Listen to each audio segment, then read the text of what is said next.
Welcome back. So today I'm wanting to talk about how I'm trying to keep fit while being 23 weeks pregnant. This is my bump date. When you're pregnant, you can expect to gain quite a lot of weight. They say that it should be anywhere between like 7 and like 15 kilos. Let me have a look, see. How much weight should I gain? Most pregnant women gain between 10 and 12.5 kilos, putting on most of the weight after week 20. I'm week 23. If anything, I've put on most of my weight between week 0 and week 20. To be honest, I think it's because in the first trimester, you just feel like crap. So you just want to eat all the time and you don't want to do anything. I can attest that in my first trimester, I did nothing. Before pregnancy, I was into running. I had lost quite a bit of weight, the healthiest version of myself. And then I got pregnant. I was doing supply teaching at the time, and to be honest, that's all I could really muster if I got days at all. I used to walk all of the time. When Luke and I started going out about 3 years ago, I was about 11 kilos heavier than I was at the start of my pregnancy. I lost most of that through walking. Let me tell you, the first thing I did when I got pregnant was that I stopped walking completely. Also had stopped going to the gym. I'm about 9 kilos heavier than I was, and I'm just over halfway through. Since moving into this house, about 14 weeks pregnant, I have just kind of lost myself a little bit. I've been feeling very up and down, didn't want to do anything. I think something that contributed to this was the fact that I wasn't getting any supply work. At the beginning of my pregnancy, when I lived in my old house, I was getting supply work quite consistently, and this meant that I could get out of the house and speak to people. Since moving here, I've had 1 or 2 days.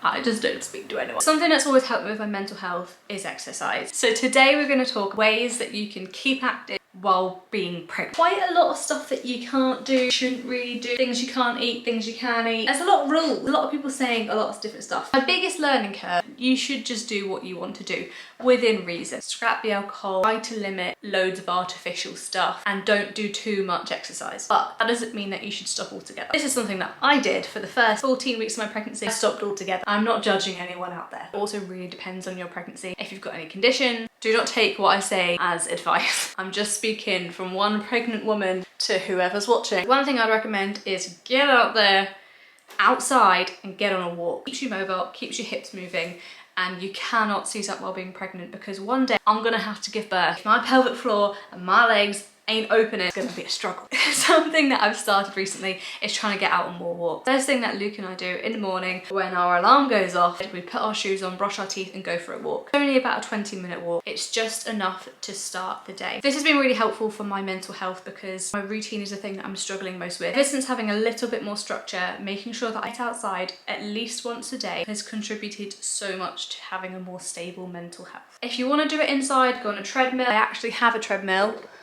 over there, and as you can see, it doesn't get used that much. Second thing, running. Well, I have done a few times in my pregnancy. Running is something I'd only recommend if you feel fit enough to do it and it's something that you did before. However, I cannot run for a long period of time. Information I've seen online can say that you shouldn't really raise your heart rate too high. Your heart rate goes sky high really quickly. My heart rate gets to about 130, 140. I slow it down if I were to go on a run. I would just walk. Jog, like a jog and a walk. This is not something that I do very often. When my bump started to get a little bit bigger, I felt pressure on my belly. It's not something that I'm going to keep doing in my pregnancy because as my belly gets bigger, I'm starting to have a bit of stress in my lower back. My third thing, yoga and stretching. You're going to need to do, really should not neglect, because you're going to be pushing a baby out, or well, I'm going to be pushing a baby out, to make sure that everything is functioning and working, stretchy and malleable. There's a lot of yoga that can relieve back pain, cramps and soreness that you're having. It's very easy to just sit on the sofa and just seize up, but that will not do you, your baby, and also your recovery any good.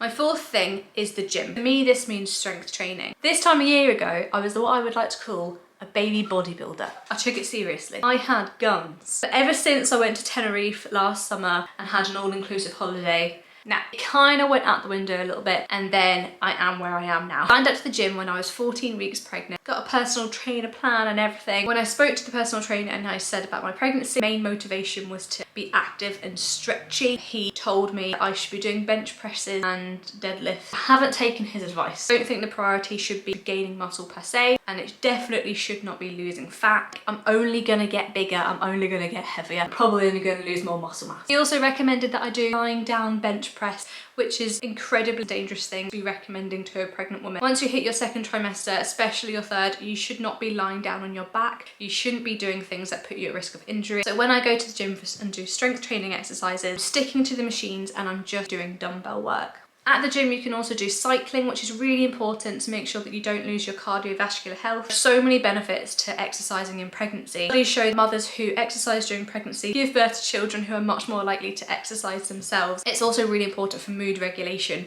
which can also really affect baby. When you're pregnant, you have to think about not only yourself and giving baby the best start to life. Another thing that you can do, walking workouts. These are things on YouTube that you have, like your Grow with Joe. You pretty much just stand on the spot and you just march and you do some daft actions. They're actually quite good fun. A fifth, and this is probably gonna be my last way to stay active during pregnancy. This is a bit of a random one. This is actually something that I found in a charity shop.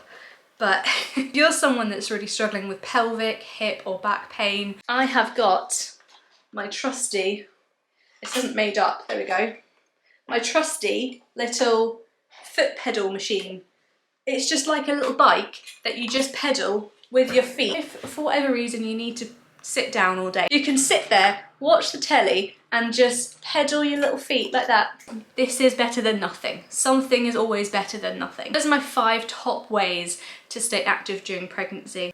I think it was 5. I'm probably confused on my numbers. Make sure to hit subscribe and turn on the bell notification so that you don't miss when I upload. Thanks for watching and I'll see you in the next one. See you later.